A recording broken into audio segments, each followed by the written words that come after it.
Bom dia. Obrigado por terem vindo, por não terem me abandonado antes da hora. Oxalá possamos concluir a contento esses encontros. O tema é valor, o tema é indiferença, tema clássico, tema sobre o qual poderíamos nos estender indefinidamente. Eu começo na pré-filosofia, na época dos deuses. E na época em que aqui só havia deuses, a questão do valor não aparecia com clareza. Aparentemente os deuses não atribuíam muito valor às coisas, nem a eles mesmos.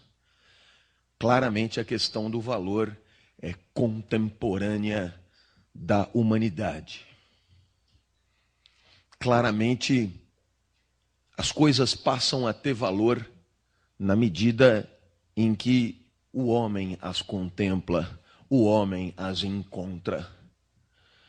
Claramente as coisas têm valor para o homem, na medida das necessidades da vida humana. Antes disso, não fazia o menor sentido pensar no valor das coisas. Um planeta nunca observado, um planeta nunca contemplado, nunca encontrado por ninguém, não pode ser nem bonito nem feio, nem grande nem pequeno, nem redondo nem quadrado, porque um planeta nunca contemplado por ninguém só é indiferente, sem valor. Passará a ter valor quando observado por alguém, quando encontrado por alguém. Portanto, passará a ter valor para nós.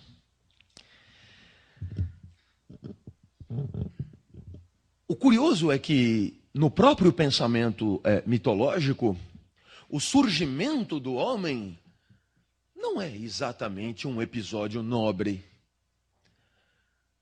Vocês se lembram que o homem surge da iniciativa de Epimeteu e Prometeu de compensar o tédio cósmico promovido por Zeus. O homem surge, o homem e os demais mortais, como uma tentativa de divertimento. Não é exatamente a aparição triunfal que imaginávamos para nós. E o que é mais curioso é que, em relação aos animais, o homem surge a partir de um erro. O erro cometido por Epimeteu de ter entregue aos animais todos os atributos, todos os acessórios, todas as prerrogativas, todas as armas que a natureza poderia ter para enfrentar o mundo e a eles mesmos. Ao homem nada sobrou. Talvez por isso Prometeu tenha que ter entregue ao homem a astúcia, para que ele pudesse ele mesmo fabricar o que lhe faltava. Porque o homem nasceu zerado, incompetente, incapaz de sobreviver por conta própria. Se entregue a si mesmo, perece. Coube ao homem aprender a viver. Coube ao homem aprender a viver no meio do caminho, como se fora aprender a remar remando, sem estágios prévios, né? Sem preparação, desprovido de tudo. Coube ao homem desenvolver uma tecnologia de vida que a natureza não pôde lhe dar. Lembram-se que a tartaruguinha sai do ovo, vem a primeira onda, já é tartaruga. E um recém-nascido humano ao lado, vem a primeira onda e já é um recém-nascido afogado.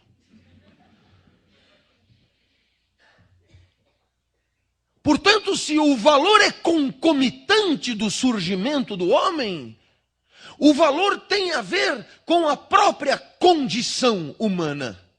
E a condição humana Não é a mais auspiciosa, a mais generosa, a mais rica. Pelo contrário, é a de carência, é a de escassez, é a de debilidade. Se o valor é uma invenção humana, aparentemente faz parte desse aprendizado para a vida que o homem teve que desenvolver para apetrechar os seus, que como ele nasceram na carência, na carestia, na impossibilidade. O valor, portanto, faz parte dessa tecnologia que o homem desenvolveu para se virar, sem os recursos que a natureza, por alguma razão, lhe privou. Talvez seja importante para o homem atribuir valor. Talvez seja importante para o homem discernir no mundo o que presta e o que não presta. Talvez por conta desta fragilidade que é a nossa, acabou se tornando fundamental conseguir separar o joio do trigo, conseguir identificar o melhor do pior. E essa importância de valorar as coisas do mundo começa pela própria necessidade do homem de dar à sua vida um caminho. Necessidade que a pera, o vento, a maré, o javali e a ameba não têm. Não há por que um gato valorar, porque viverá do único jeito que puder viver. A vida do gato é regida pelo instinto, condição natural que transcende completamente suas inexistentes deliberações. Mas o homem não tem nada para lhe guiar. E é por isso que sua vida depende dele. E entre várias vidas é preciso escolher a melhor. E pronto, a necessidade de valoração começa aí, pela identificação da melhor das vidas a viver. Sábado de manhã, com sol, Minas Tênis Clube ou aula de filosofia?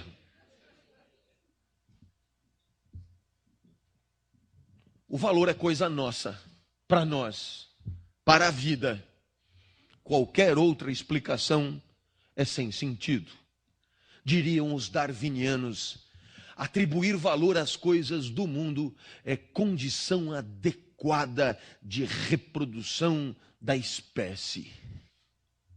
Tecnologia nossa. Se o apêndice não presta para nada e tende a desaparecer, o valor é super útil, nos ajuda a reproduzir a espécie. Por isso, continuaremos falando dele, razão de ser desta aula. Na filosofia, eu vou começar por uma novidade. Último encontro. Vamos dar voz aos sofistas. Os sofistas foram marcados pelo entendimento que Platão tinha deles. E é muito triste ganhar a notoriedade histórica pelo entendimento de seu maior inimigo. Não é muito fácil ser conhecido pelas palavras daquele que te odeia. Os sofistas foram taxados de mercenários, como somos nós, os professores. Os sofistas, a diferença é que os sofistas se vendiam bem. Os sofistas foram taxados de ávidos pelo poder na polis. Superioridade em relação aos professores agora é imensa. Os professores já abrirão mão dessa possibilidade e quando porventura algum professor alcança o poder, rapidamente assegura que já não é mais professor. Fiquem tranquilos, esqueçam o que eu falei, eu agora sou outro. E o sofista que eu trago à baila aqui é Antífon. Nunca ouvi falar? Pois é. Antífon não ficou de fato famoso fora do clube dos filósofos. E não ficou famoso, entre outras razões, porque existe dois tipos de pensador. Os alinhados com a história oficial da filosofia, que tem na esteira de Platão, Aristóteles, Tomás de Aquino, Agostinho, Descartes, Kant e Hegel, o eixo oficial. Os outros costumavam ter seus escritos queimados. E Antífon é o caso. Ele não resistiu à incompreensão dos seus contemporâneos.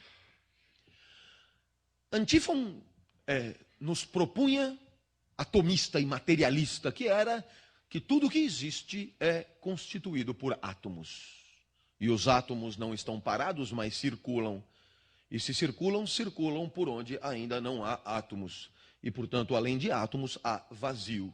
Vazio por onde circulam os átomos. Você está muito de acordo que isso valha para a árvore, para o poste, para a cadeira e para a mesa. Está muito de acordo que isso valha também para o seu corpo. Mas Antífon observava que entre todas as coisas que existem, existe pensamento, existe ideia. E as ideias e os pensamentos são átomos que circulam. Antífon destacava entre os pensamentos que constituem a nossa psique, constituída de átomos circulando, dois tipos. Aqueles dos quais nos damos conta, que ele denominava de átomos de psique iluminados. E aqueles dos quais não nos damos conta, em número muito maior. A esses Antífon denominava de átomos de pensamento na escuridão. Vá vendo. Não se surpreenda. Nós estamos 4 séculos antes de Cristo. Antífon observava que grande parte das nossas tormentas pessoais e individuais advém da nossa impossibilidade de jogar luz a grande parte daquilo que pensamos. Pensamos sem nos dar conta de pensar.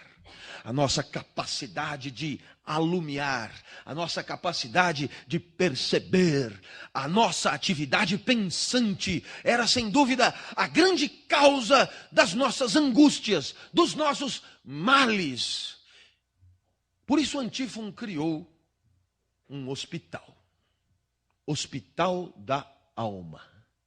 Nesse hospital, Antífon recebia as pessoas atormentadas, angustiadas.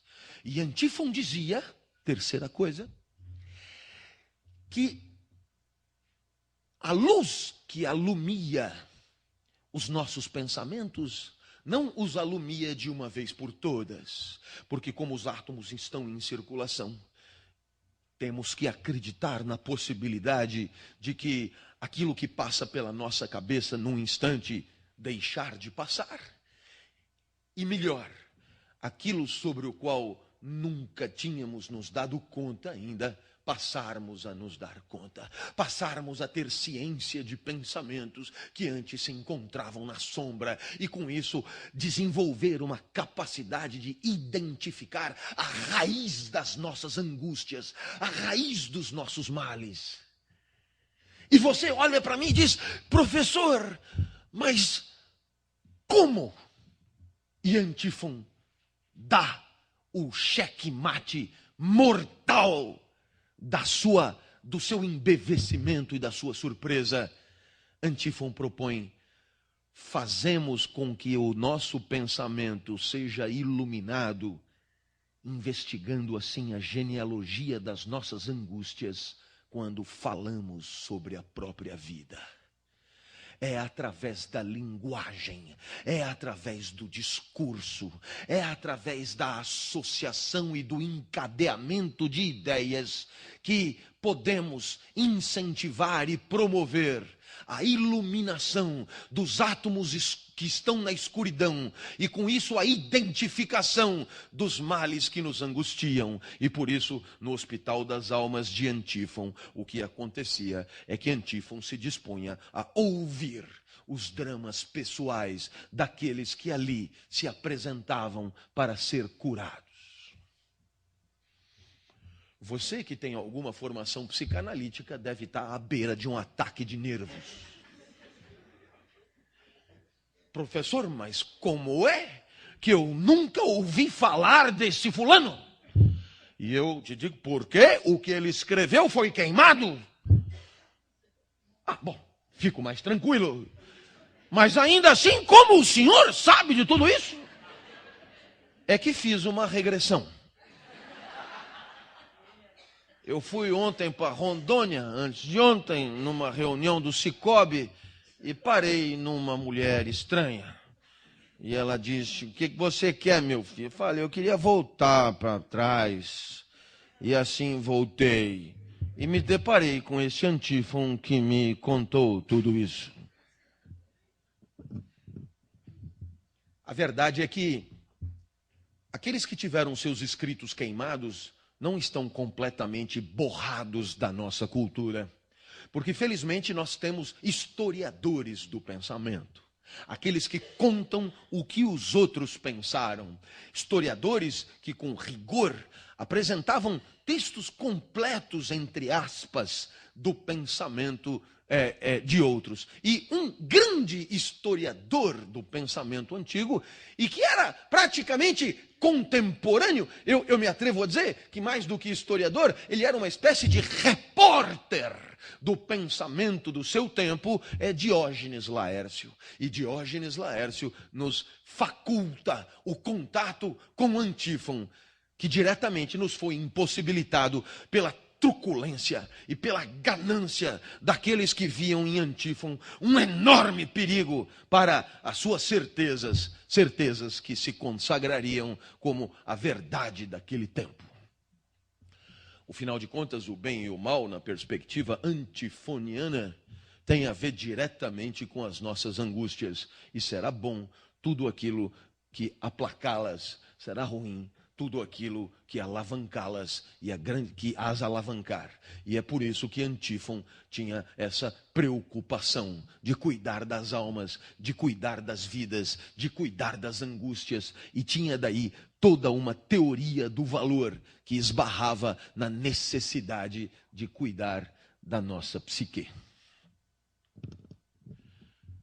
Mas, depois de termos cometido essa heresia e dado voz ao pensamento maldito,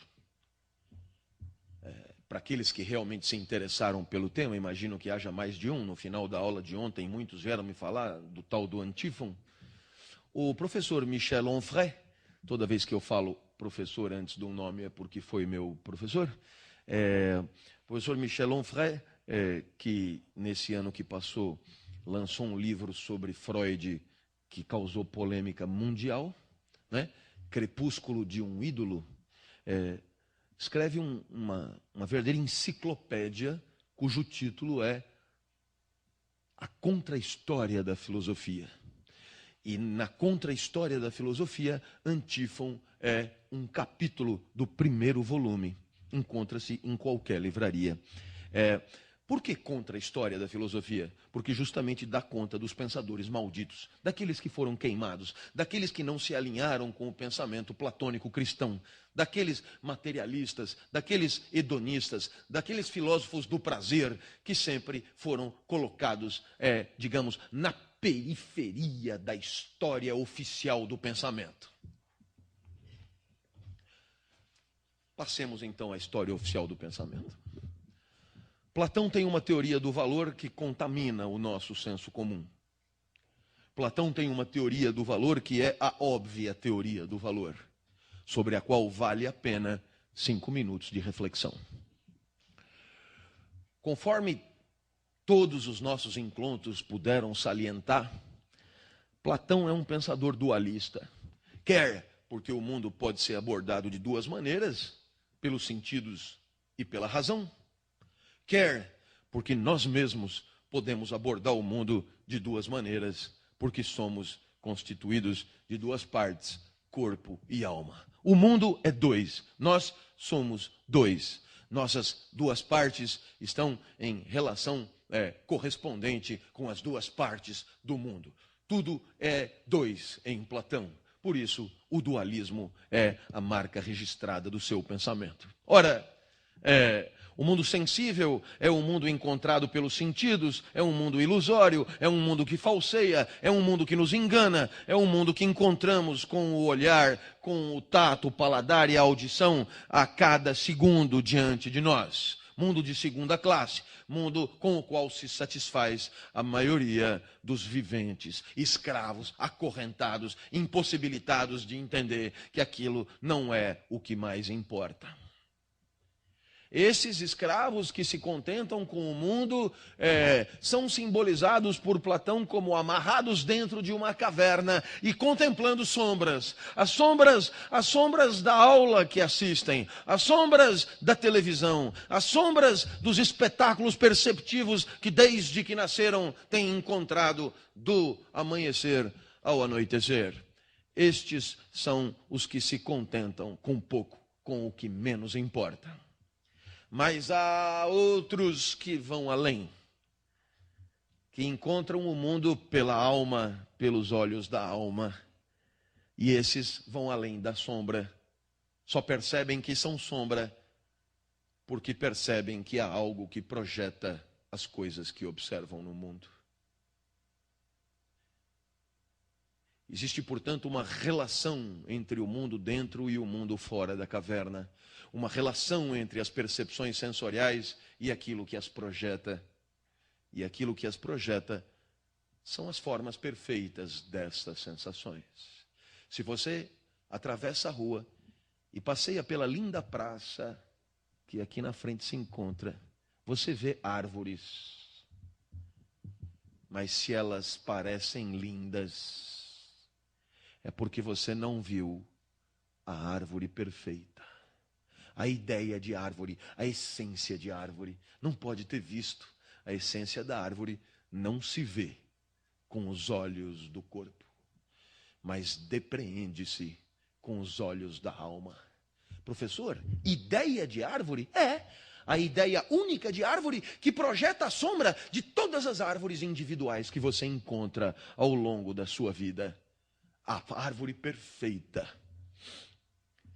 é aquilo que toda árvore tem. Não há uma árvore igual a outra. Por outro lado, toda árvore, para ser árvore, tem uma arboricidade. Aquilo que toda árvore precisa ter para ser árvore. Essa é a ideia de árvore. E essa você encontra com a razão.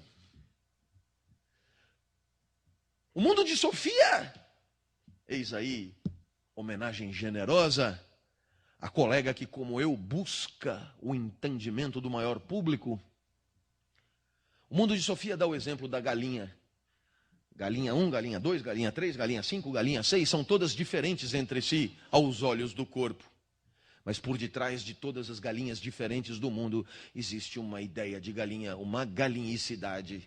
Uma essência de galinha, aquilo que toda galinha tem que ter para ser galinha. E é só porque você tem uma intuição da ideia de galinha que você reconhece, eis uma galinha. Porque aquela galinha você nunca tinha visto. E é só porque você tem a ideia de galinha que você encontra uma galinha, identifica a galinha sem nunca tê-la visto antes.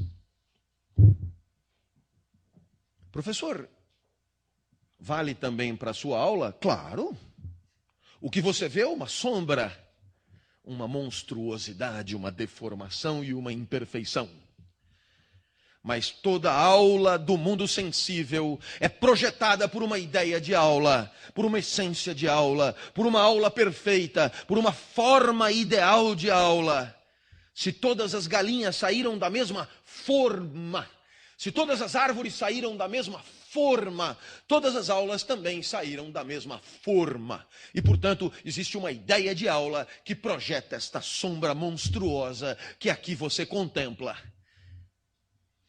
E o valor da sua aula, professor? Ora, meus amigos, o valor da minha aula é de fácil aferição. Basta compará-la com a aula ideal.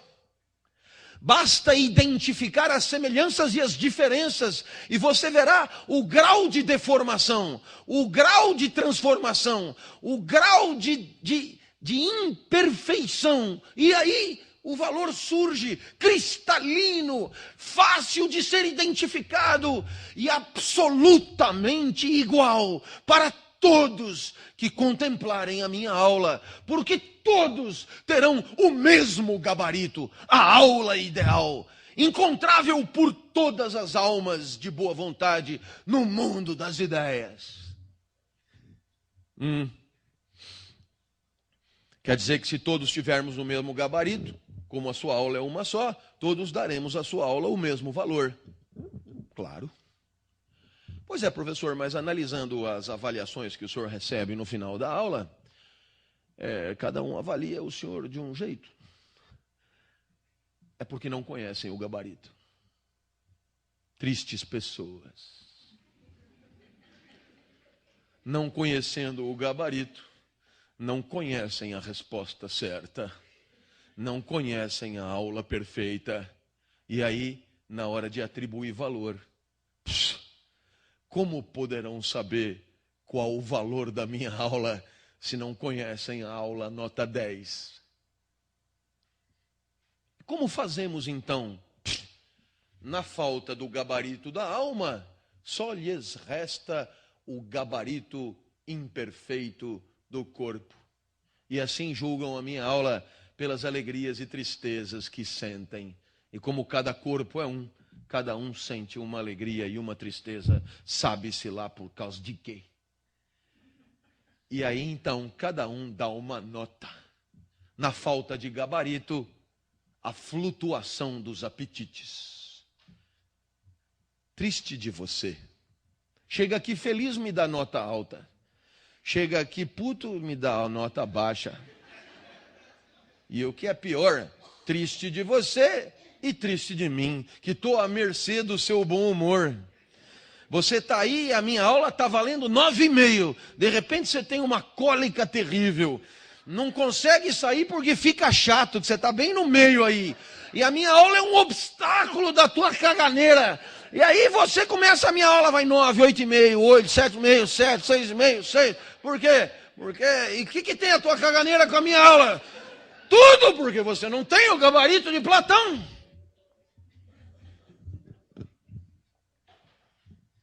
Na hora de escolher entre Serra e Dilma, não sei por que eu encadeei caganeira com esse assunto. São associações que eu não sei de onde eu tiro. Na hora de escolher entre Serra e Dilma, como você não tem o gabarito do presidente ideal, só te resta dizer, mas ele é tão antipático, não é? E ela também.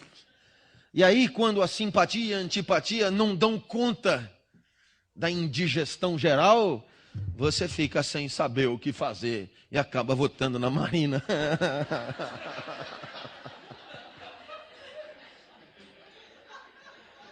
Lamentável você. E olha que para votar na Marina por questões afetivas é preciso realmente estar sem opção.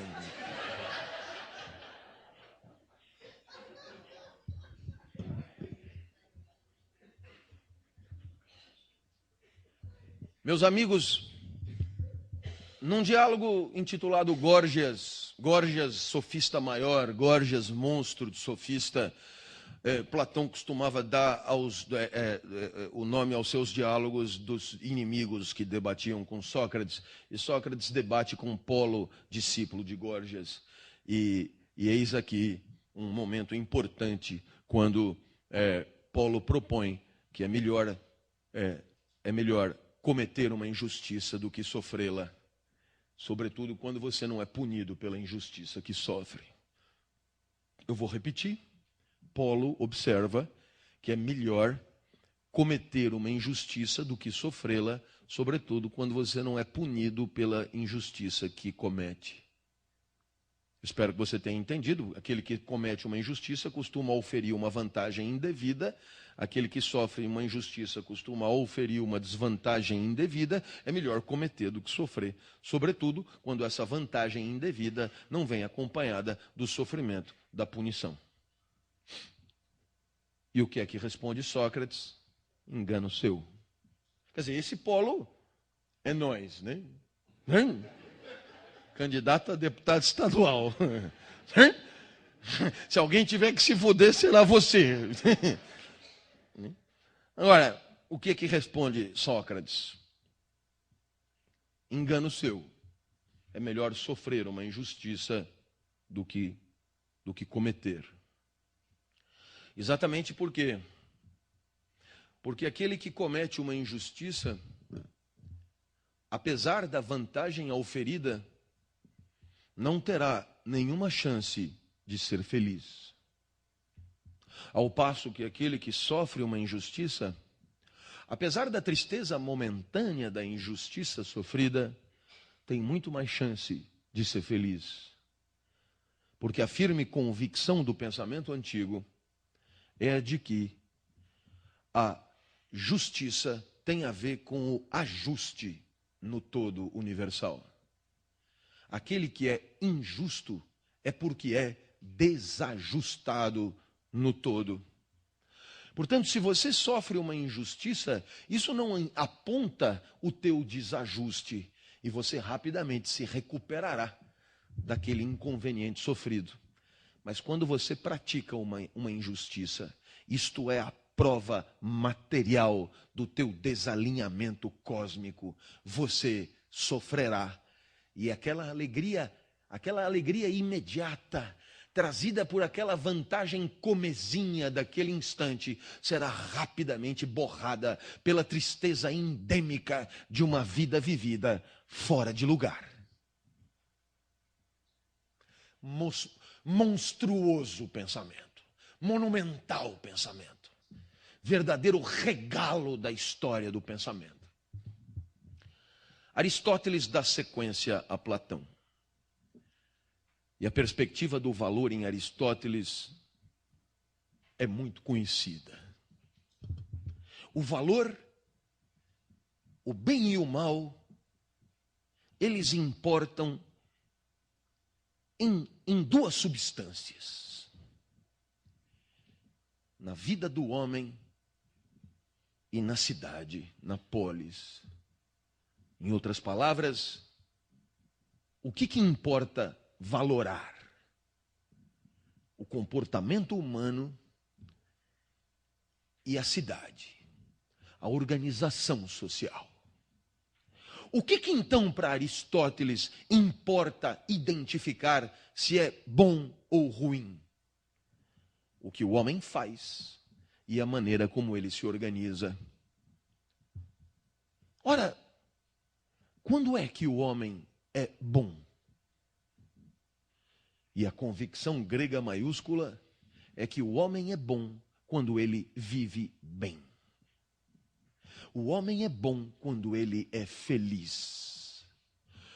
Perceba que é uma concepção muito diferente da nossa, cravejada de cristianismo. O homem é bom quando vive bem. A felicidade é o sintoma da dignidade moral. O homem infeliz e triste, ele não é só um coitado a lamentar, ele é indigno. Porque não temos o privilégio de ser feliz, nós temos a obrigação de ser feliz. Porque a felicidade é o indicativo de que estamos colaborando adequadamente para o bom funcionamento do universo. E a tristeza é o indicativo do desalinhamento. Então, quando somos felizes, somos justos. Quando somos infelizes, somos injustos. Perceba nesse ponto a aproximação com o pensamento platônico imediatamente apresentado. O homem injusto é triste. Aristóteles, no Ética Nicômaco, livro 2, faz uma reflexão absolutamente consagrada E ele diz: o homem mau procura desesperadamente as outras pessoas, porque não se suporta, porque não há nada amável em si. E o homem mau não suporta o encontro consigo mesmo. E por isso ele se distrai com os outros. A convivência com os outros permite que ele esqueça a sua vida triste e injusta, desalinhada com o universo. O homem mau não se aguenta, dilacerado que é, por uma alma em frangalhos. Parte da sua alma vai se alegrando com as pequenas vantagens dos encontros fugazes, e a outra parte da alma vai se entristecendo com o distanciamento progressivo do lugar natural da vida justa, da vida ajustada e da vida encaixada no universo. E na impossibilidade de se alegrar e de se entristecer ao mesmo tempo, o homem mau flutua, dilacerado e angustiado. Vai fazendo maldades pela mais absoluta ignorância de qual seja o seu papel, de qual seja a sua tarefa, de quais sejam as suas aptidões. O homem mau é vítima da própria ignorância. E de tão triste acaba sendo injusto, de tão injusto acaba sendo insuportavelmente triste. E a sua maior tristeza é não se aguentar. Impõe-se aos outros para que possam oferecer um espetáculo de distração, para que ele possa se esquecer de si mesmo. Condenar um homem mau à convivência consigo mesmo é a maior tortura que podemos impingir-lhe. Terceiro momento do nosso encontro, momento estoico. A perspectiva estoica do valor tem como referência o Deus dos estoicos. E o Deus dos estoicos, como sabem, é a maravilha do universo, a maravilha da adequação entre as coisas e as suas finalidades. O homem bom é aquele que sabe qual é a sua finalidade no mundo. O homem mau é aquele que ignora a sua finalidade no mundo. Perceba, o pensamento grego concorda. A maldade não é maldade, é ignorância.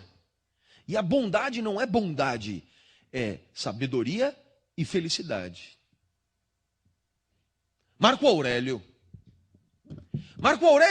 é pensador estoico de mão cheia, além de ser imperador. Na época, era possível ser profissional da política e filósofo. Hoje em dia, aparentemente, essa possibilidade já não existe mais. Aqueles que porventura pensavam, oferecem todas as garantias de que deixaram de ser assim para poder assumir cargos na cidade. Marco Aurélio escreveu Pensamentos, que você encontra em qualquer livraria. E num dos pensamentos, Marco Aurélio fala da vagabundagem. Não tem a palavra vagabundagem ali. Eu estou facilitando a sua vida. E Marco Aurélio diz: você! Já descansou? Levanta. Me fez lembrar de um radialista em São Paulo chamado Zé Bétio. Não sei se... Acorda, gordo! Não tinha isso? Levanta! Vamos, vagabundo, vai se lavar. Pois a pegada de Marco Aurélio é mais ou menos essa. E Marco Aurélio diz: com que direito esse mau humor? Hein? Como você pode estar mal-humorado?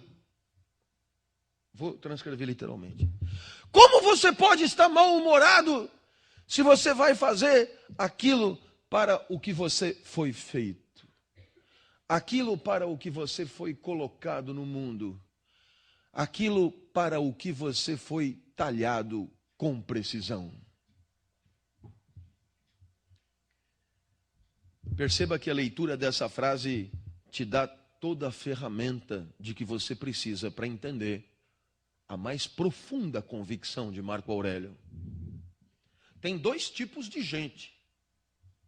Gente que sabe a que veio e gente que não sabe a que veio. Por quê? Qual é o pressuposto disso? De que se existimos, existimos para alguma coisa. Portanto, qual é a chave do valor? O conhecimento do para, o conhecimento da causa final, o conhecimento da missão, o conhecimento daquilo para o que fomos feitos, daquilo para o que, abro aspas, fomos colocados no mundo. E quando você faz aquilo para o que você foi colocado no mundo, não tem direito a mau humor. Mas aí o cara responde, mas está tão agradável aqui debaixo das cobertas. E Marco Aurélio responde, o universo é dinâmico. Temos um papel no universo dinâmico. E o papel no universo dinâmico só pode ser ativo. Razão pela qual, toda vez que você repousa, de certa forma, você se desloca do que esperam de você. Marco Aurélio esclarece que o repouso faz parte da vida na exata medida da necessidade para o desempenho excelente da sua atividade. Mais do que isso é excesso, vagabundo. Levanta e vai fazer a tua tarefa, porque o universo espera que cada um cumpra o seu dever. Não sei, fiz uma gozaçãozinha com frases da época da ditadura, que no lugar do universo tinha país. O universo espera que cada um cumpra o seu dever. E é claro que o bom humor vem daí. E a bondade vem daí. A bondade, por quê?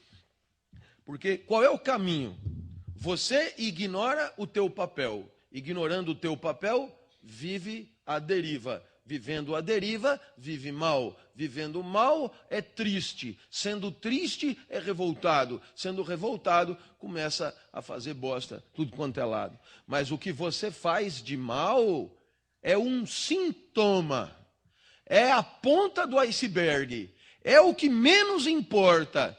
Porque a causa do que você faz de mal não está ali, naquilo que você faz. Está muito antes. Está numa vida ruim. Vivesse você encaixado no universo, fazendo o que espera de você, você seria feliz. Sendo feliz, estaria de bem com a vida. Estando de bem com a vida, você se amaria e amaria os outros. E Marco Aurélio termina, você não pode gostar de você. Porque ninguém gostaria de você sendo você do jeito que é. Você só consegue gostar de você quando você faz aquilo que evidentemente te deixa feliz. Eu encerro aqui a reflexão grega. Estamos nos despedindo dos gregos com Antífon, sofista, Platão e Aristóteles, filósofos clássicos, e Marco Aurélio, pensamento estoico, que faz a ponte com a filosofia romana e com a Idade Média. Eis aí o primeiro degrau vencido por nós. No lugar dos estoicos e dos gregos vieram os cristãos. A referência muda. E o valor da vida, o valor das coisas e a capacidade que temos para separar o joio do trigo deixa de ter como gabarito e como referência o mundo das ideias de Platão e o universo cósmico aristotélico estoico. A referência agora é o Deus Criador. E quando é que você vai ser feliz? O que é que eu faço para ser feliz? Um dia uma criança me parou, olhou-me nos meus olhos a sorrir. Caneta e papel na sua mão. Tarefa escolar para cumprir. E de repente ela me perguntou: o que é que eu faço para ser feliz? E dos céus os anjos começaram a cantar. Amar como Jesus amou. Pensar como Jesus pensou. Sonhar como Jesus sonhou. Viver como Jesus viveu. Sentir o que Jesus sentia. Sorrir como Jesus sorria. E ao chegar ao fim do dia, eu tenho certeza que eu dormiria muito mais feliz. Para que filosofar?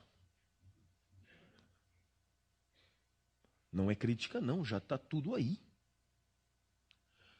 A ideia central da proposta é amar como Jesus amou. Porque o amor de Jesus não é mesmo para qualquer um. Não sei se vocês se recordam, mas o amor de Platão era mesquinho, desejante, na falta. Amor de cachaça. Amor do que falta. O amor de Aristóteles um pouco mais legalzinho, a alegria na presença. Amor do encontro, amor do atrito, amor do sexo, amor do prazer da aula, amor da alegria do mundo encontrado. Mas, de fato, amar como Jesus amou, não tínhamos amado ainda. E o amor como Jesus amou é um amor em que o outro assume a primazia. Meus amigos, toda a reflexão sobre o valor no pensamento cristão passa pelo conceito de amor de Jesus. E eu posso lhes dizer com toda sinceridade, eu procuro ser um professor que dá voz a todo mundo. Ninguém me acusará nunca de dogmático e xiita. Todo mundo fala nas minhas aulas, mas tem algumas coisas que me tocam em especial. O que é interessante é que elas são contraditórias entre si. O que eu posso fazer se eu me emociono com coisas contraditórias entre si? Eu me emociono com Marx e me emociono com o amor de Jesus. Alguns souberam conciliar melhor do que eu, a lá Frei Beto e Leonardo Boff. Mas o amor de Jesus é aquele amor que vai na contramão da animalidade. É o amor que interrompe um nexo normal e material de causalidades. Porque quando você dá a outra face, você deixa claro que nem tudo é uma sequência causal mecânica. Pelo menos pode não ser. Uma girafa dá uma pescoçada na outra e a outra dá uma pescoçada na uma. Porque uma girafa é incapaz de amar como Jesus amou. Tucídides, historiador grego, afirma nas guerras do Peloponeso que por onde ando, o que vejo são vidas procurando reafirmar a sua potência. Ele tem razão. É só olhar a Bolsa, é só olhar Brasília, é só olhar a luta ministerial, é só olhar o PMDB e o PT, é só olhar o mundo universitário, os professores, comezinhos. É meu aqui, essa bolsa é minha, essa é sua, essa é minha. 1.000 conto por mês, essa é minha, essa é sua. Essa é minha, essa é sua. Eu publiquei 3.500 artigos esse mês, eu tenho direito à bolsa de produção, 1.000 conto por mês. Isso aqui é meu, isso aqui é meu. Por onde eu ando, eu vejo só isso. Tucídides tem razão, com uma exceção. É quando amamos como Jesus amou. As crianças são como água, eu disse isso várias vezes e repito. Elas invadem todos os espaços. As crianças obedecem à lógica de Tucídides. Elas ocupam até onde elas conseguem. As crianças são um exército napoleônico. As crianças vão avançando. E você, porque as ama como Jesus amou, você recua. E é exatamente o recuo da própria potência, em nome da potência do amado, o traço distintivo supremo da nossa humanidade. Acredito nisso. Eu, professor materialista e atomista, acredito nisso. Existe uma diferença maiúscula entre nós e o resto. Podemos amar como Jesus amou. E como é que é esse amor? É exatamente quando vivemos sem respeitar mecanicamente a lógica da nossa potência. É quando recuamos, é quando suportamos, é quando nos apequenamos, é quando nos retiramos para que o outro apareça. E aí, quando amarmos como Jesus amou, seremos felizes. Nossa, como eu acredito nisso. Como é realmente enfelizador quando você é capaz de vencer a animalidade dos teus instintos e recuar para que o outro amado sorria. Isso é muito gratificante para poucos, para espíritos superiores. Convencido disso estou. Verdadeira grade valorativa do cristianismo, a nossa humanidade, porque valor só existe mesmo para nós. Procure entender. Não há valor para girafas, não há valor para rabanetes, não há valor para amebas, mas há valor para nós. E por quê? Exatamente porque não somos girafas, não somos amebas, não somos couve-flor. Somos humanos. E por sermos humanos, podemos fazer o que ninguém mais na natureza faz e que nos confere uma superioridade só nossa, a superioridade de amar. Desse jeito aí, certinho, que eu acabei de explicar. É claro que existem coisas que nos ajudam a buscar a missão que Deus deu para nós. Essas coisas são boas. Essas coisas são o trigo. E existem coisas que nos atrapalham a buscar a missão que Deus deu para nós. Essas coisas são o joio. E eu pergunto a você, como é que você vai saber distinguir o joio do trigo? Meus amigos, pensa. Existem coisas que te ajudam a buscar a missão que Deus deu para você. Essas são o trigo. Existem coisas que te ajudam, que te atrapalham a buscar a missão que Deus deu para você. Essas são o joio. Eu pergunto, o que é preciso para poder separar o joio do trigo? Conhecer a missão que Deus deu para você. Porque se você não conhecer a missão que Deus deu para você, você não consegue identificar o que é bom para você e o que não é bom para você. Então, resumindo até aqui, Platão, para saber o que é bom e o que é ruim, tenho que conhecer o mundo das ideias, a aula ideal. 2, Aristóteles e os estoicos, para saber o que é bom e o que é ruim, tenho que conhecer o meu papel no cosmos, né? Aquilo para o que eu nasci. 3, cristão, para saber o que é ruim, tenho que conhecer o que me ajuda e o que me atrapalha a buscar a missão que Deus deu para você. 3 gabaritos que permitem a atribuição de um valor inquestionável, absoluto às coisas do mundo. Mundo das ideias, cosmos e Deus. 3 referências transcendentes, que são verdadeiros guias, que permitem a qualquer um identificar o que é absoluta e inequivocamente e indiscutivelmente bom.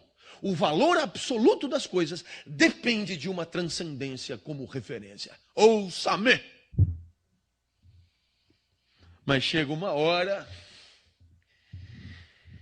que o homem, na sua trajetória histórica, se dá conta que essas transcendências são frágeis, têm pés de barro, pés de argila, elas se desmoronam. O mundo das ideias de Platão simplesmente ninguém encontrou, a não ser nos teoremas matemáticos. A aula ideal, haveria como supor que a aula ideal pudesse ser melhor do que a minha? Pois então que traga o professor ideal aqui para sair pau a pau na aula comigo. Tenho medo dele não. Aqui na Unimed eu sou mais eu.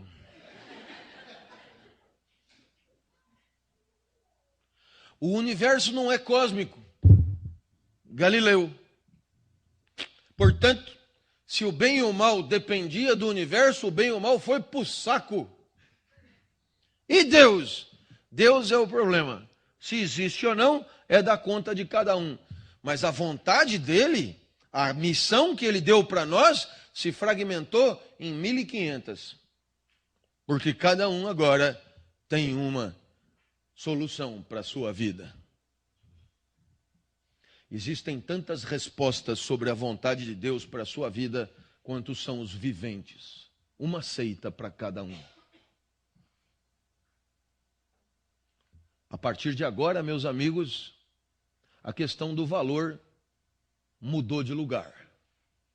A referência deixou de ser o mundo supraceleste.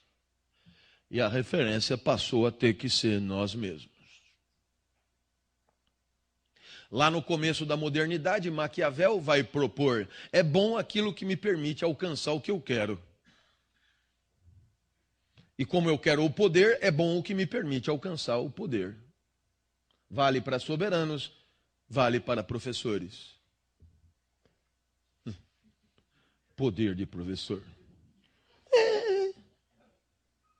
Ele é menos midiático, ele é menos visível, mas ele é. Veja como aqui, nesta manhã, eu falo e você ouve. Poderia ser outro, poderia não ser ninguém. O fato é que as coisas acontecem e cada um de nós tem poder nos micro-universos em que circulamos. E quando agimos de forma a nos dar bem, agimos bem. Quando agimos de forma a nos dar mal, agimos mal. Professor, mas esse valor aí depende do que você queria para você? É. Esse valor aí, então, depende de cada um? É. Esse valor aí, então, é relativo ao que cada um quer para si? É. Se é relativo, não é absoluto? É. Você entendeu tudo. Depois de 1500, o valor absoluto deixou de ter o gancho da transcendência garantidora. Cadê o gancho do universo? Galileu sumiu com ele. Cadê o gancho de Deus? Tem 35.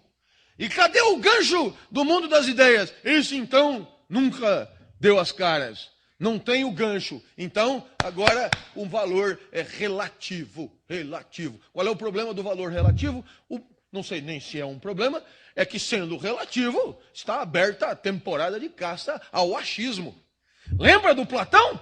Todo mundo tem que dar para o professor Clóvis a mesma nota. Por quê? Porque o gabarito é igual para todo mundo e foda-se se você gosta ou não da aula do professor Clóvis. Aliás, é óbvio que é Platão quem tem razão. Imagina que eu, né? Que se tivesse nascido em Nova York ou em Paris, seria conhecido galaticamente. Mas como nasci onde nasci, eu sou famoso entre São João da Boa Vista, Vargem Grande, etc. Ou você já viu um clássico paraguaio?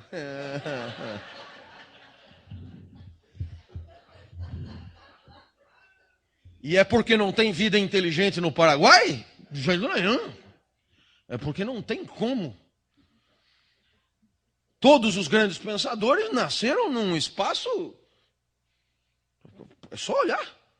Além de ter que ser homem, etc.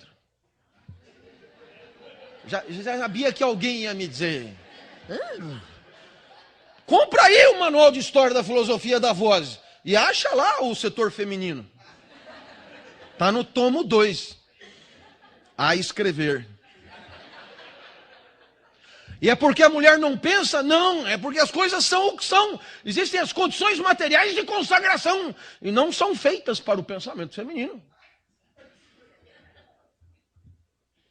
Nem para paraguaios. É gozado como ainda tem mulher falando xi. Não conseguiu entender. Paciência.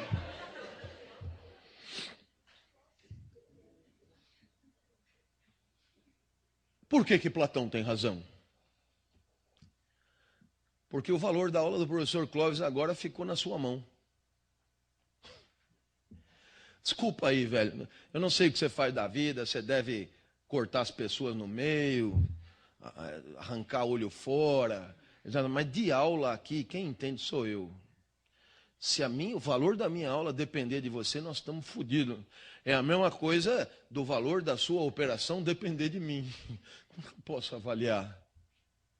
Eu não sei se você percebeu, mas sem o critério, nós estamos à mercê da idiotice humana. Né? Essa é a herança platônica para nós. Tudo bem, a gente não achou o gabarito, vamos fingir que ele não existe e vamos deixar a coisa na nossa mão. Só que aí para você saber o quanto o ciclo de conferências, grandes questões da humanidade, o quanto ele valeu, tem que ler as fichinhas daquilo que você preenche. E você é aluno. Etimologicamente, sem luz.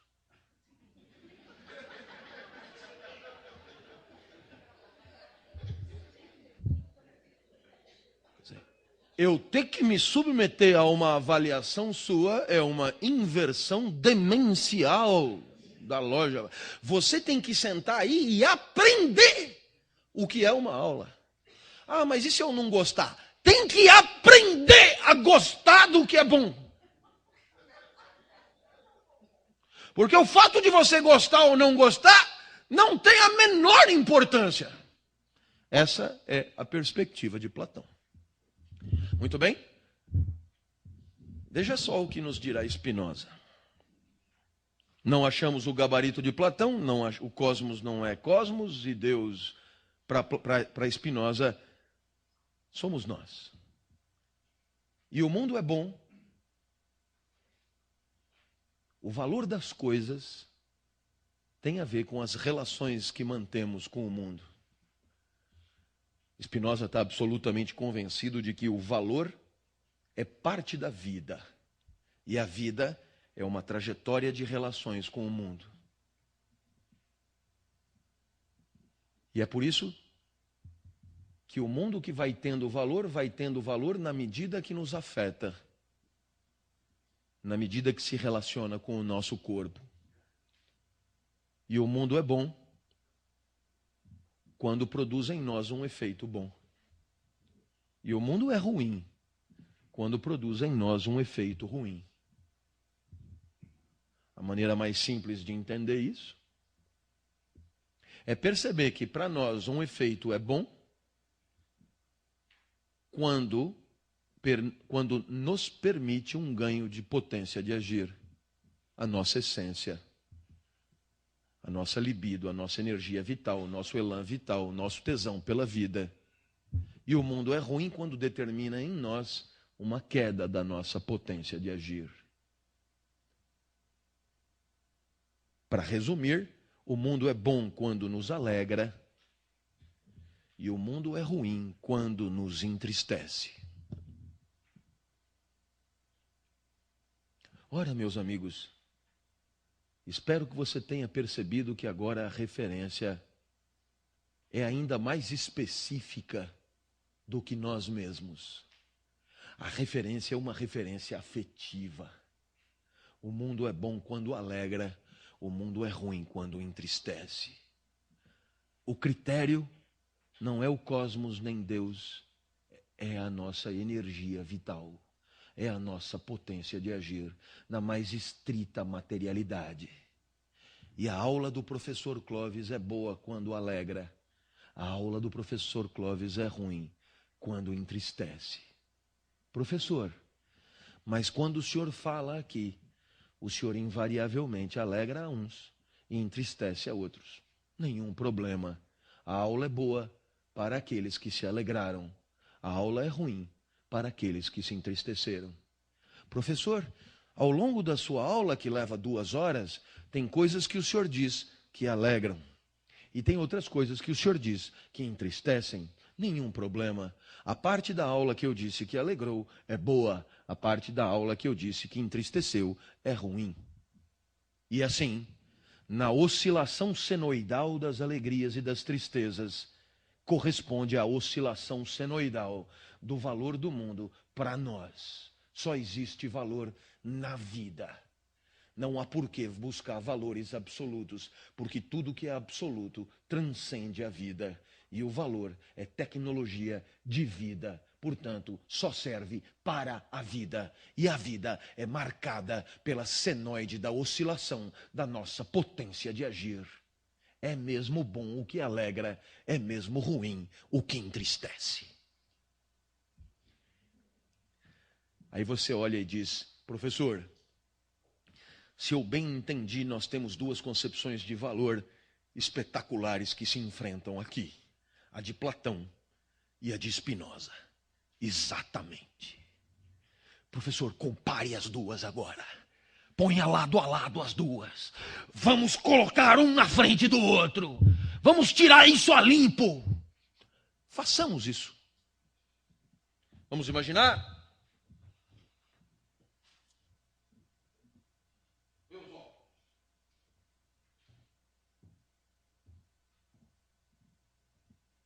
Valor dos meus óculos para Platão.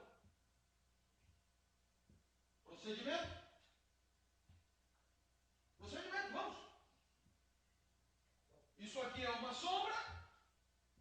Se é uma sombra, está sendo projetada pela ideia de óculos, pela oculicidade, pelo óculos ideal. Pela razão, eu chego na ideia de óculos e comparo a ideia de óculos com os óculos. E aí deduzo. É pouco parecido. Medonho os óculos. E é exatamente porque o óculos é medonho, a partir de um cálculo racional, que eu devo me entristecer com ele. Ah, professor, é gozado. Mas, muito embora os seus óculos sejam diferentes do óculos ideal, eles me alegram. Então você se alegra com o que é ruim. E é preciso ser educado para se alegrar com o que é bom.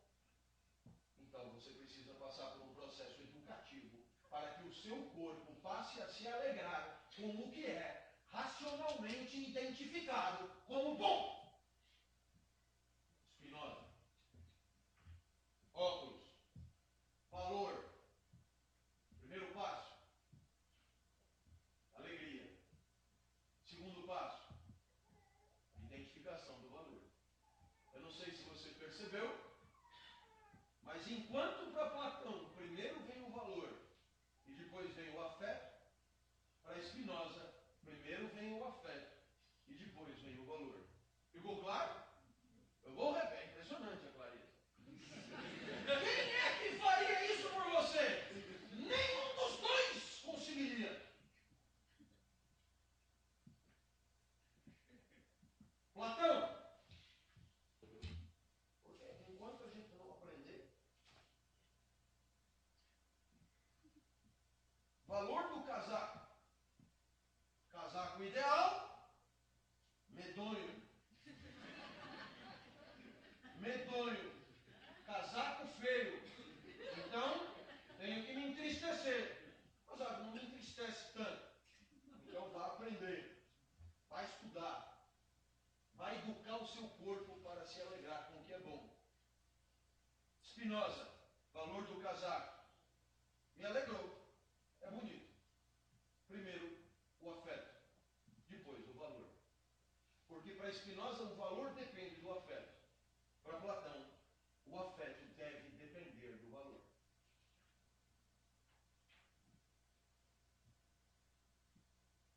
Pergunta que eu faço. Se você sair na rua e perguntar para as pessoas qual a sua concepção axiológica de valor, a platônica ou a spinozana? É possível que a pessoa se acanhe com a pergunta. Então deixa ela falar, né? E você perceberá que o senso comum é todo ele platônico. Você quer que eu demonstre? Vamos lá. Quem é melhor artista? Tiririca ou Beethoven? Eu acho que é Beethoven. Você nem esperou dizer o que me alegra mais. O que me alegra mais é Tiririca. Beethoven me põe para dormir. Tiririca eu acho até Clementina de Jesus. Para mim, Tiririca é melhor, porque Tiririca me alegra mais. Você sorri. Por quê? Porque você sabe que Beethoven é melhor. Porque você é um platônico enrustido. A tristeza de você, entendeu? Você é um platônico enrustido. Você tem uma ideia de música, sabe que Beethoven está mais perto, Tiririca está mais longe. Aliás, nossa, muito longe. Então, Beethoven é melhor. Platônico. Porque se você fosse spinozano, você ia dizer, não sei, o que te alegra mais? Certo? Tá claro? Você quer ver como você é platônico? Ele fala, eu comi um risoto de camarão ontem, estava uma delícia. Eu conheço. Não, então não é o mesmo. Aquele risoto daquele restaurante é um espetáculo.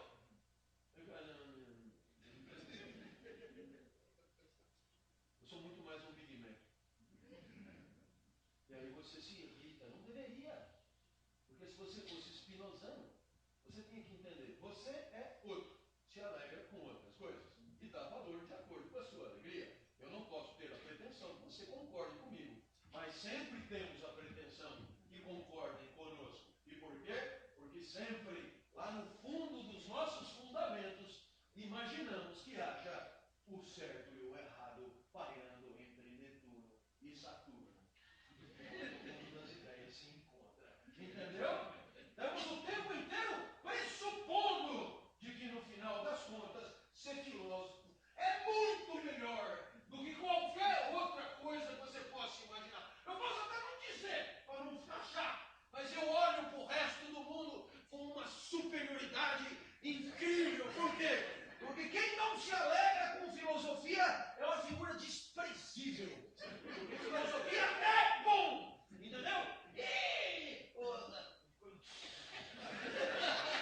Quem é melhor, Kant ou a revista Caras?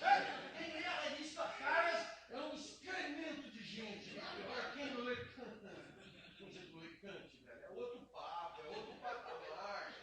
Tudo isso deixa claro que o tempo inteiro estamos revelando as nossas idealidades. Vivemos o tempo inteiro assentados na convicção de que Platão tem razão. É isso. Eu pergunto a você, o que Platão diria de Spinoza?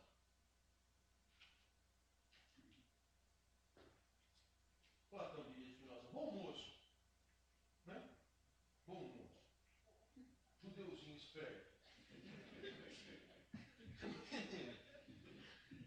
Como Platão se filiou a Cristo, judeuzinho esperto. Só que Spinoza, coitado, ele não tem culpa, mas ele faz uma filosofia ignorando o mundo das ideias. Ele é um ignorante. Então, como ele não tem a referência do absoluto, a única coisa que ele pôde fazer foi o que ele fez. E o que ele fez é muito legal para quem não saiu da caverna. Olhou, alegrou, que é bom. Olhou, entristeceu, que é ruim. Para quem não saiu da caverna, espetáculo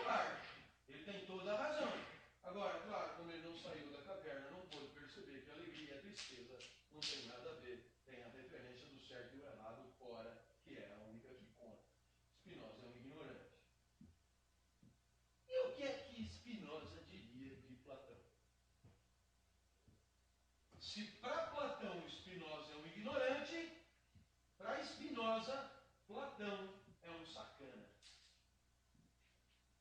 Aonde está a sacanagem? A firme convicção de Spinoza, que é a mesma de Nietzsche, que é a mesma de Freud, e que é a mesma de todos os que se alinham nessa vertente do pensamento, é a de que toda vez que alguém vem com uma transcendência qualquer, toda vez que alguém vem com um absoluto qualquer, toda vez que alguém vem com uma verdade pronta e indiscutível, está querendo te ferrar. Professor, o senhor pode mastigar isso melhor? Quer dizer que a transcendência é uma arma? É. A transcendência é uma forma de dominação? Quando eu digo transcendência, eu digo Deus, mundo das ideias, universo ordenado, sociedade sem classe, esses paraísos, Atlântida, etc. Isso aí é arma no mundo da vida? É. O senhor podia dar um exemplo? Vamos aqui dar um exemplo. Vamos convidar o meu amigo. Venha. Você do prêmio. Venha. Vamos contracenar. Vamos imaginar o seguinte. Nós estamos ruim hoje aqui de. Está faltando ar. Mas enfim, como é que a gente faz? Eu não tenho outra alternativa, também não tem ninguém com coisa. Puxa, eu estou.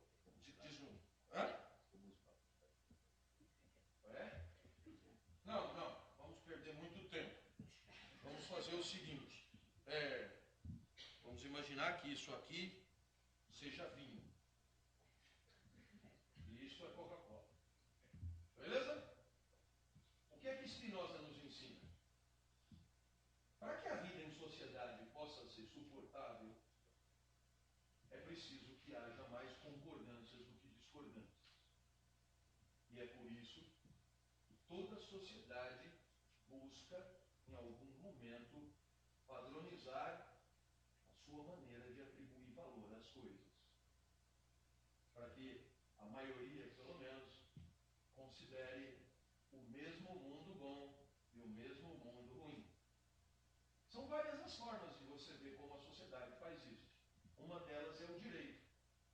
O direito é um conjunto de regras que define o certo e o errado, impondo valores, e você, sendo você quem for, sabe que se fizer isso, é tanto a tanto de prisão.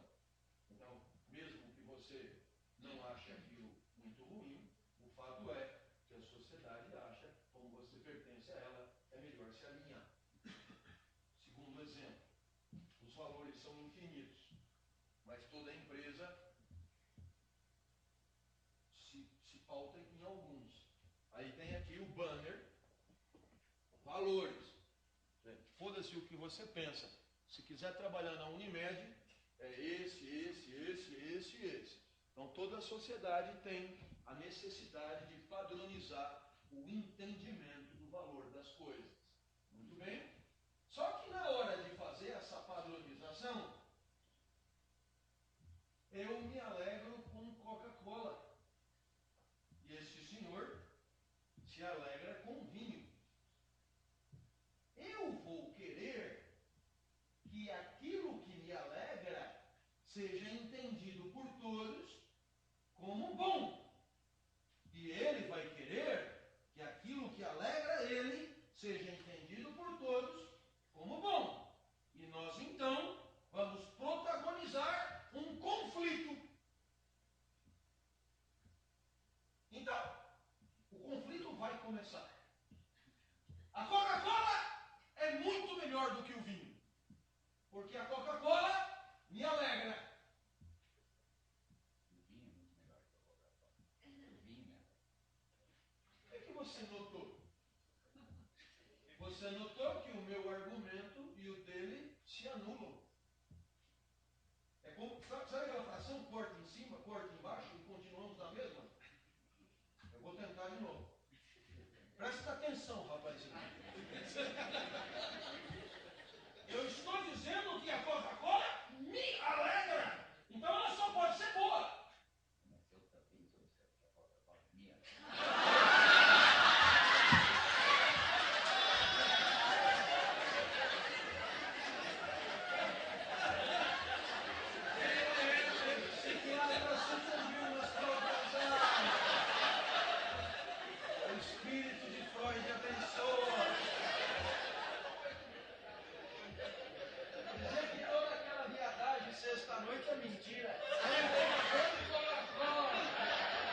A Coca-Cola é boa. Ele já está esperando, porque ela é. Mas nada tem a ver com a minha alegria. Pronto. Interrompei o cara. E ele vai perguntar, por que então a Coca-Cola é boa? Eu chego para ele e digo, deixa eu te explicar. Tem um lugar onde tem a verdade sobre tudo. E lá tem a bebida ideal. E ela é preta. Então, a bebida ideal é preta, mais parecida com aquela. E o vinho, que não é preto, não é bom. E aí você olha desesperado. Como eu faço para conhecer esse lugar das verdades? Não está ao acesso de qualquer um. É preciso ser filósofo. São 70 anos de estudo. Eu estou brincando? Está escrito. São 70 anos de estudo. Quantos mais você vai viver? Não vai dar. É melhor acreditar em mim. Mas então, como eu faço, já que o vinho me alegra mais do que a Coca-Cola? É porque a sua alegria é errada. E agora? É preciso se educar para o que é bom. Como eu faço? Eu tenho uma escola que educa para o que é bom. E você, de meu adversário, virou meu aluno. Sem luz. Aí você ouve e diz, mas esse estratagema é um estratagema infantil. É. Só que faz 25 séculos que ele funciona. Você percebeu? Tá certo? Porque quando... É certo! Eu sei, Dilma! Eu sei, Dilma! É claro que é! Por quê? Porque o presidente ideal é aquele que faz isso e...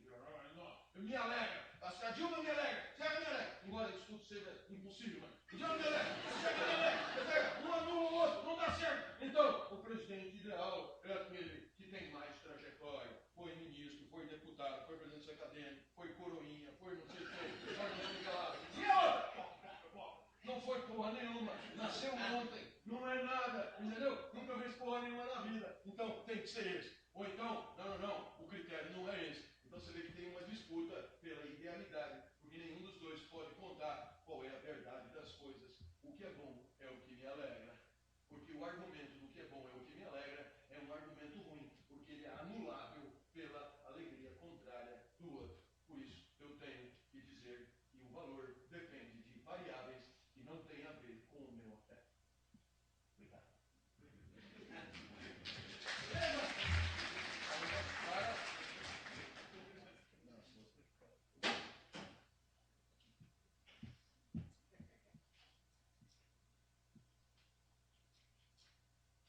Depois de Spinoza vem um tal de Kant.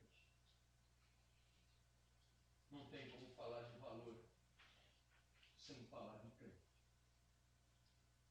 Tudo que é bom, diz Kant, tudo que é indiscutivelmente bom no mundo é a boa vontade. E a boa vontade não é aquilo que você deseja, não é uma questão de afeto, como em Spinoza, porque a vontade não é desejo. Desejo é a inclinação do corpo, vontade é deliberação da razão. Eu recomendaria a leitura, aqueles que gostam de ler, A Religião nos Limites da Simples Razão. Eu repito o nome do texto, A Religião nos Limites da Simples Razão, de Kant. É só botar na internet, textinho pequeno, tem ele todo, em português. Não é fácil de ler, porque é Kant. O que é bom é a boa vontade. E a boa vontade é aquela que permite você decidir viver a partir do dever. Professor, que dever é esse? Qual é o meu dever?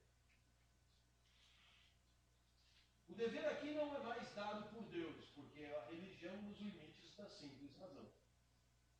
O dever aqui não é mais dado pelo cosmos, porque Kant já era depois de Galileu. O dever aqui é definido pela razão. afetos. Em que consiste o nosso dever? O nosso dever maior é agir de maneira a que qualquer um possa fazer o mesmo. E você percebe distante que, na verdade, todo mundo tem uma ideia clara de qual é o seu dever. E eu concordo com o Kant. Eu vivo há 45 anos, desde a semana passada, ou retrasada. Eu vivo há 45 anos e raramente eu estive numa situação de não saber qual era o meu dever. Sabe, eu tenho muito claro aquilo que eu não deveria fazer.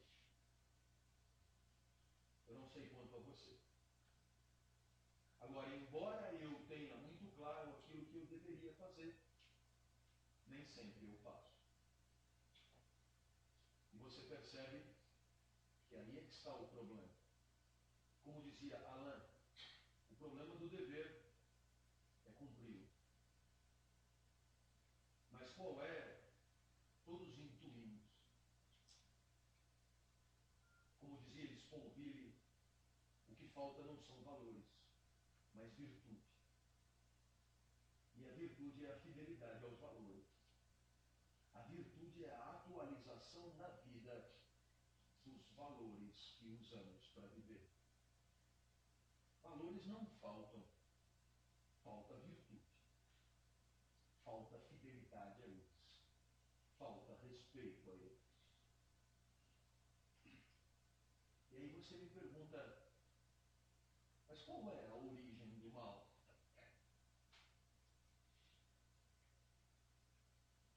Sempre haverá alguém para me dizer, professor, o senhor vai me desculpar, mas quando agimos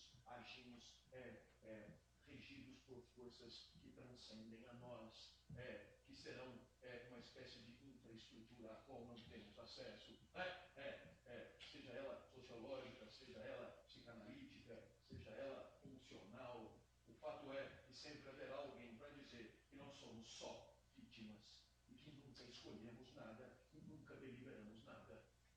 Para esses, não ouça Kant, não é do seu time. Agora, cuidado, não reclama depois. Não vem depois me dizer que os políticos são corruptos e que não deveria ser assim. O que você acabou de dizer. E tudo é como só poderia ser, no final somos só girafas. E o político é corrupto como só poderia ser, e que não existe nenhum problema moral nisso. Afinal de contas, não escolhemos nada, não é? Depois também não vem reclamar quando passarem a mão na sua bunda. Porque a sua bunda é tão irresistível que no final, coitado do cara, é vítima da atração irresistível que a tua bunda sofreu. Que a tua bunda impôs sobre ele. Né? E eu falei passar a mão na bunda para ficar super familiar a coisa.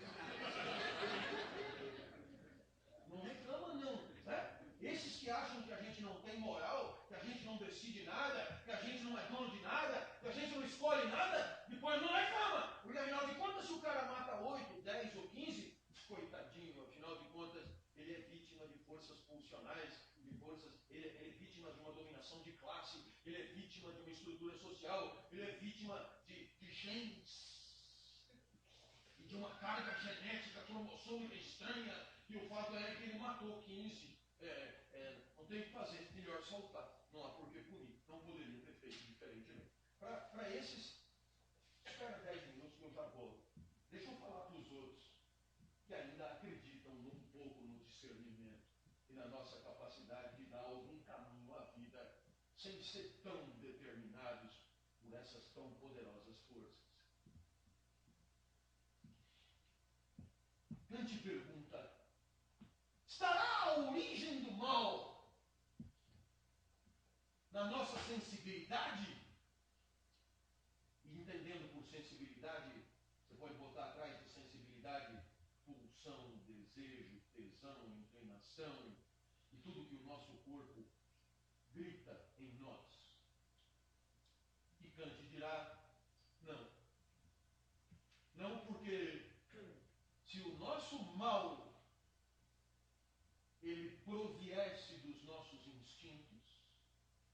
seríamos como os animais. E entre os animais não há valor, não há o mal, porque para os animais é mesmo só como poderiam ser, todos regidos pelo seu instinto. Essa reflexão não serve para o homem. Então Kant continua.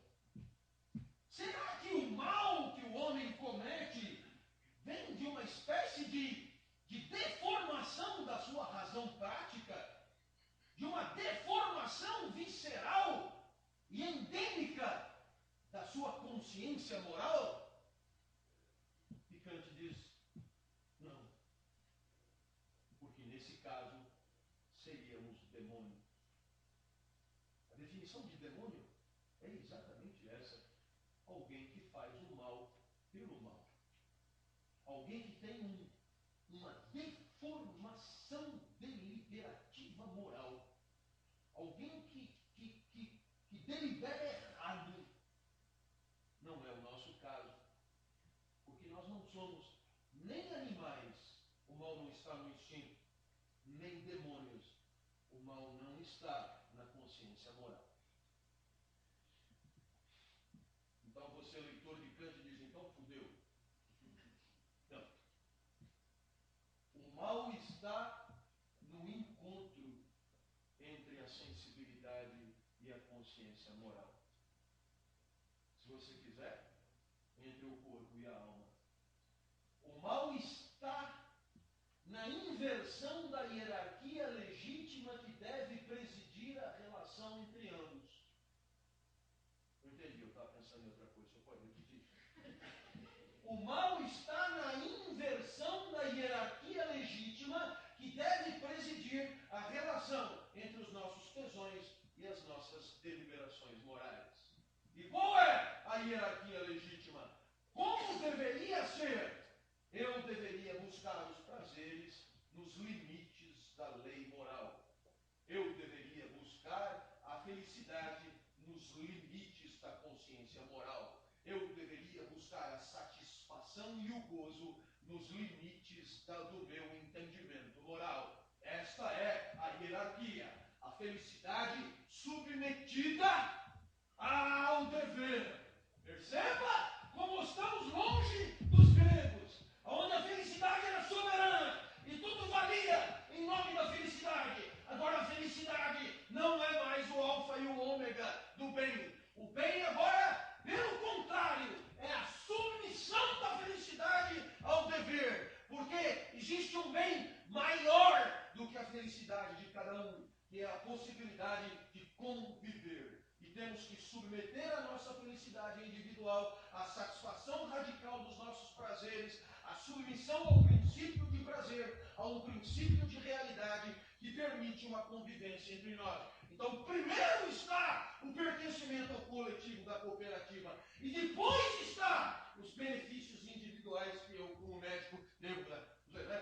Uma aplicação prática da coisa aí. Primeiro está, kantianamente, entendeu? Porque se fosse a moda grega, eu dou o carro que der. E a cooperativa, foda-se, velho, a minha é o daimonia, né? E eu vou nem um tiro, não, velho. Agora, já os gregos, o cosmos não é cosmos, Deus não foi. Agora é nós, cara, entendeu? E é como agora é nós, a tua felicidade desceu de patamar, ficou em segundo plano. A gente tem que pensar no primeiro plano, na convivência. E, portanto, para que a convivência seja possível, é preciso submeter a busca da felicidade às leis da moral. Qual é a origem do mal? A inversão. No lugar de submeter o prazer à consciência moral, eu vou submeter a consciência moral à busca do prazer. Eu vou adequar a consciência moral às necessidades da tirania do prazer. Eu vou condicionar as regras da moral à pragmática do gozo. Aí é foda. Porque aí você está à deriva, né? Dependendo do gozo em questão, você monta uma regra. Não sei se entendeu. Casa, puta tesão pela esposa, e a regra moral é da monogamia radical.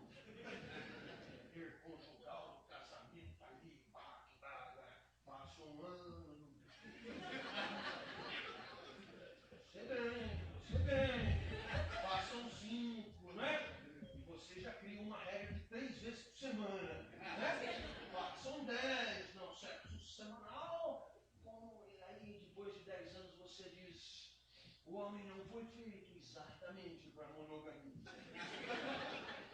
Sim, por quê? É preciso arejar o matrimônio com experiências extraconjugais. Porque só assim eu consigo saber se amo mesmo. Grande garoto! Você dá uma costurada na norma, porque não há pinto que aguente tudo.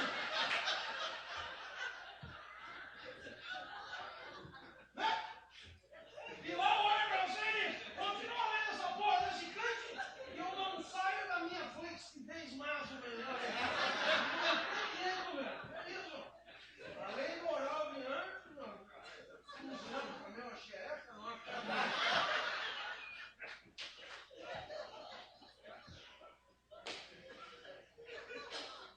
Nunca mais você vai esquecer da religião nos limites assim. E para fazer propaganda de mim, você vai sair por aí dizendo uma coisa.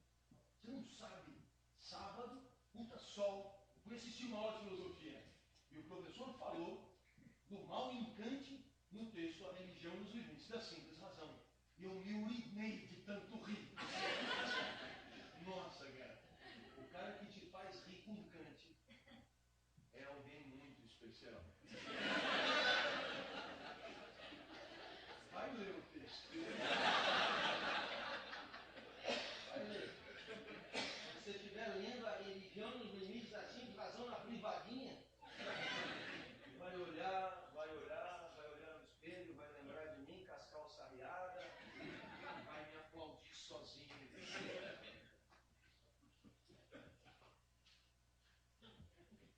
Na hora de decidir sobre o que vale as coisas no mundo, é possível que a gente faça alianças. Essas alianças surgem até de socializações parecidas. A gente aprende desde pequenininho o que é bom. E dependendo do grupo a que a gente pertence, a gente acaba aprendendo que o que é bom é o que o grupo nos ensina como sendo bom. É normal que quem seja sovado em outros grupos acabe achando outras coisas boas. E é curioso porque a gente acaba se alegrando com coisas que a sociedade nos ensina alegradoras. Como se a sociedade, pelas alegrias e tristezas das experiências, nos mostrasse o caminho da alegria autorizada, da alegria compartilhável. Quando você faz uma coisa socialmente desaprovada, você sente a tristeza para deixar de se alegrar com aquilo. E ao longo dos encontros, a sociedade vai soltando você para se afetar dignamente. Perceba que agora o critério não é mais a verdade de Platão, nem o desejo individual e a alegria individual de Spinoza. Agora é uma questão social. Nós temos que decidir o que as coisas valem. Tem um grupo que manda, e nós vamos ensinar desde pequenininho as pessoas a gostar do que é gostável. E assim, de repente você entra num filme de Woody Allen e você se alegra aos 45 anos. E tudo contribui para você esquecer a tua trajetória. Tudo contribui para você achar que você gosta de Woody Allen e pronto. E você até se apresenta como alguém que gosta de Woody Allen. Gostar de Woody Allen faz parte das coisas que você fala sobre você. E a sociedade marota sorri. Esse nós trabalhamos bem. Gosta do que é autorizado gostar. Toda heresia punida, ela será mais grave ou menos gravemente punida quanto mais aquela heresia colocar em risco a chamada ordem social.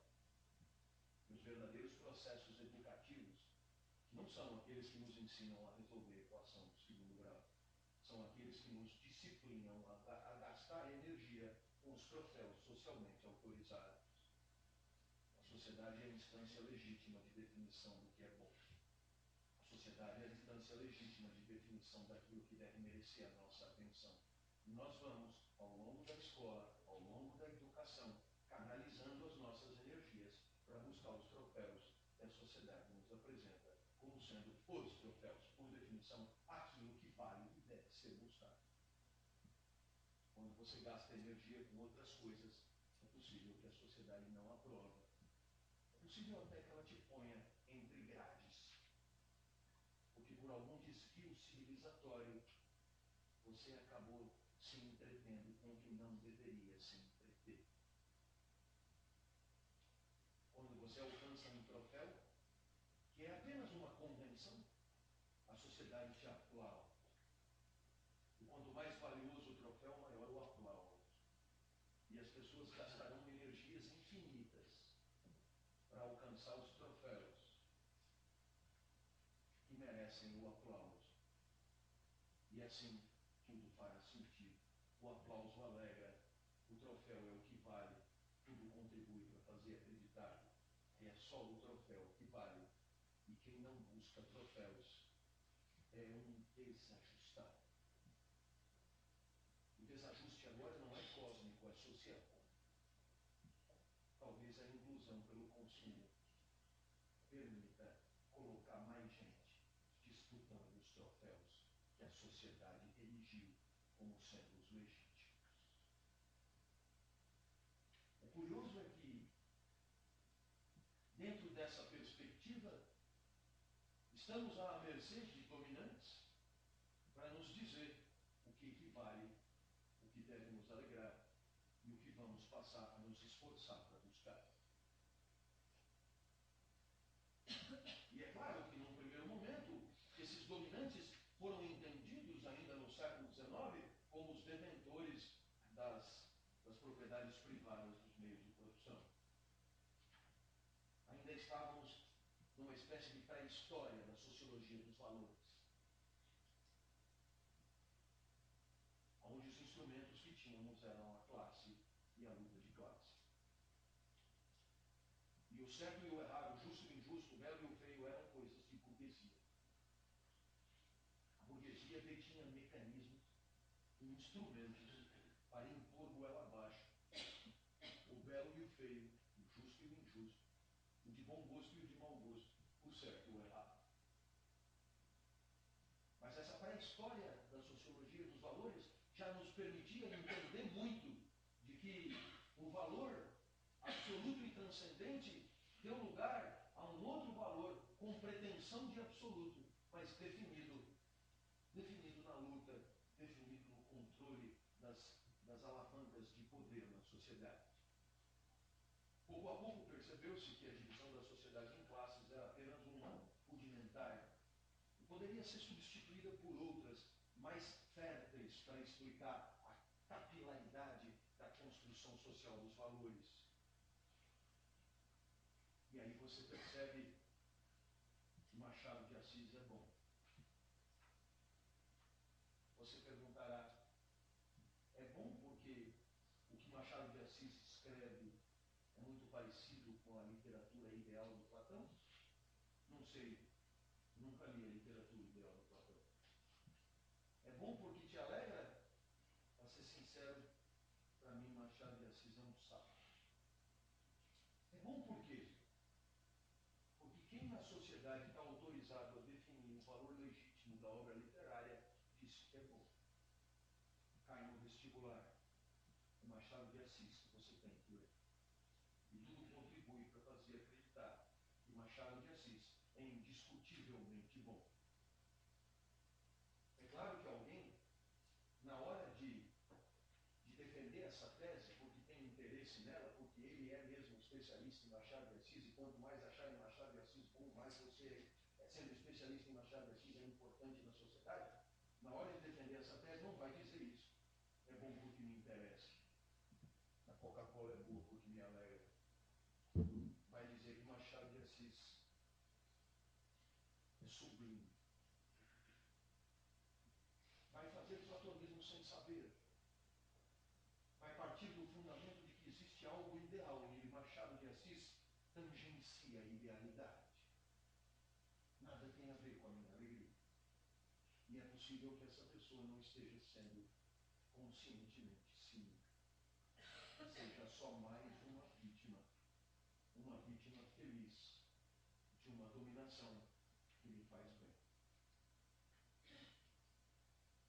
Eu espero que você perceba que existe um campo literário e que a sociedade define o valor das coisas. Não é todo mundo dando palpite sobre tudo. Porque o que eu tenho a dizer sobre uma obra literária não participa em nada da definição do valor literário das obras. Existe um segmento legitimado e autorizado para isso. São os agentes do campo literário, como também uma técnica médica tem o seu valor definido pelos agentes do campo médico, como também uma nova filosofia tem o seu valor definido pelos agentes do campo filosófico, como também uma tese jurídica tem o seu valor definido pelos agentes do campo jurídico. E você não precisa mobilizar a sociedade inteira para dar valor sobre as sempre novas coisas do mundo. Por quê? Porque seria um gasto enorme de energia. A sociedade, na divisão social do trabalho, se especializou em cada campo. É um espaço legítimo e autorizado de definição dos valores das coisas que lhes dizem respeito. E dessa maneira, o valor das coisas é hoje a tradução mais bem acabada do processo de legitimação da dominação de que todas as nossas relações sociais participam. Estudar os valores é estudar quem manda. Estudar o que as coisas valem no mundo é estudar aqueles que conseguem fazer triunfar os seus apetites, como sendo os apetites do mundo. Os valores são a forma contemporânea de tirania, de vitória do desejo de alguns, em nome de valor indiscutível para todos. E lá na Serra do Cipó, quando o guia ecológico defendia que a vida no mato era absolutamente boa, talvez porque Netuno queira assim, ou Santo Ambrósio, estava só revelando a sua alegria pela árvore e querendo fazer desta alegria toda particular do guia ecológico uma norma universal, um valor indiscutível. E nada melhor do que Platão para converter um tesão que é só seu, ou de dois ou três, num tesão indiscutivelmente universal, bom, auspicioso, generoso, virtuoso e muito próximo da verdade das coisas. As coisas funcionam mesmo assim. Queremos triunfar o tempo inteiro. E para triunfar, temos que esconder a ambição do triunfo e convertê-la em verdade, em generosidade, em virtude e em preocupação com o outro. E assim vamos, servindo-nos de Platão para vivermos como Spinoza. Meus amigos, eu aqui ponho ponto final aos nossos encontros. Ao longo desses 2 últimos anos, nós desenvolvemos 13 temas aos sábados. E a grande pergunta que alguém poderia fazer é se valeu a pena. E é claro que eu só posso olhar o mundo com os olhos que são os meus. Nunca tive muito a pretensão de universalizar as minhas inclinações. E se o presidente me agradeceu, eu obviamente tenho que agradecê-lo imensamente por termos naquele almoço na cidade de Gramado, quando da convenção das Unimedes, decidido fazer esses encontros. E por que eu tenho que agradecer? Primeiro porque, do ponto de vista profissional, essa iniciativa foi para mim inédita e ainda é única. A possibilidade de ter um auditório do nível que eu tenho aqui é uma possibilidade única para mim. Na universidade eu tenho alunos matriculados, que vão ali em grande medida porque têm que ir, que estão inscritos numa lógica totalmente diferente da de vocês. Em segundo lugar, quando eu sou chamado nas empresas, 99% das vezes as empresas constrangem seus funcionários a ir nos eventos, às vezes em resorts ecológicos, afastados do mundo, onde ou você vem me assistir, ou você é mordido por muriçocas nos seus caminhos. De tal maneira que essa possibilidade de ter um auditório de pessoas que às sextas à noite e aos sábados de manhã deliberam e fazem fila para me assistir, ela foi e continuará por muito tempo sendo única. Além disso, do ponto de vista profissional, ter tido esta parceria com a Unimed BH é para mim extremamente valorizante. E eu devo admitir que eu uso esse capital em benefício próprio. E por onde eu vou, eu digo, eu, inclusive, tenho estado na Unimed BH, sobretudo nas Unimedes. E a hora que eu digo que eu tenho aulas regulares na Unimed BH, o lado contrário murcha. Como que dizendo, esse sujeito agora se transformou num trator indomável. Ah, e o que você faz lá? Isso. Nossa, a gente tem que fazer, porque se a Unimed BH fez, é porque é bom. Estrategicamente espetacular. E eu, como todo picareta de plantão, me aproveitei muito disso. Mas nada disso é o mais importante.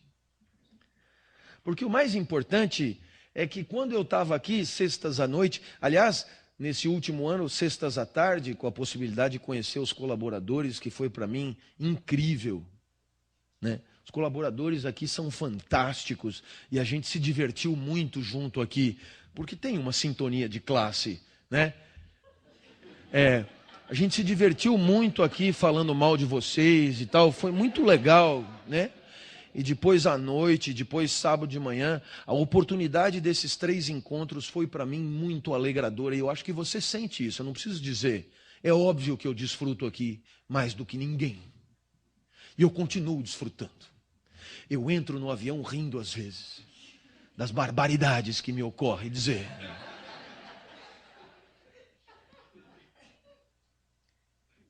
Tanto é assim que na semana de vir aqui, eu lhe digo, segunda-feira já começava melhor, né? Puta, eu tenho que ver lá o que eu vou dizer na sexta-feira. Eu nunca me preparo para porra nenhuma, porque eu estudo todo o tempo.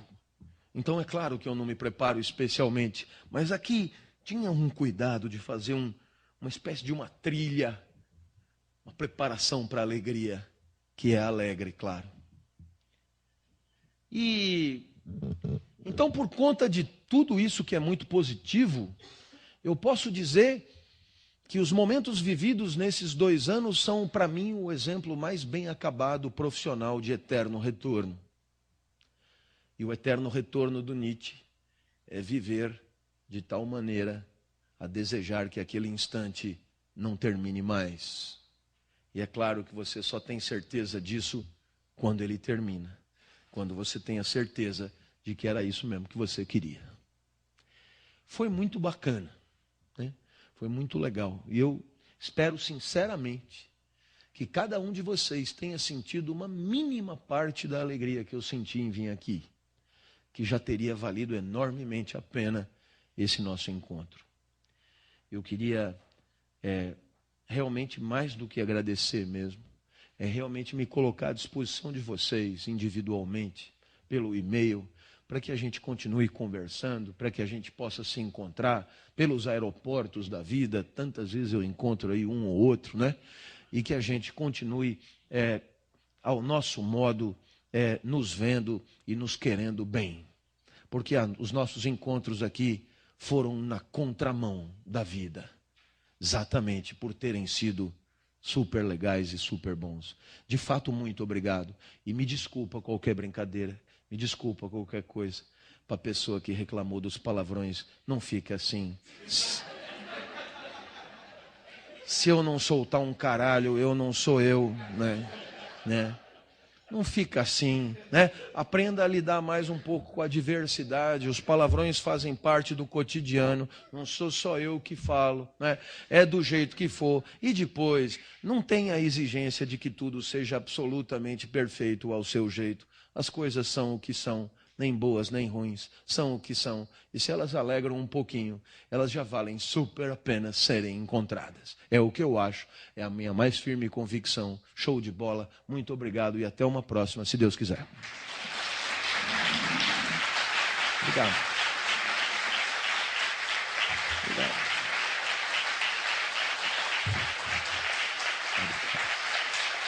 Valeu, obrigado. Obrigado. Obrigado.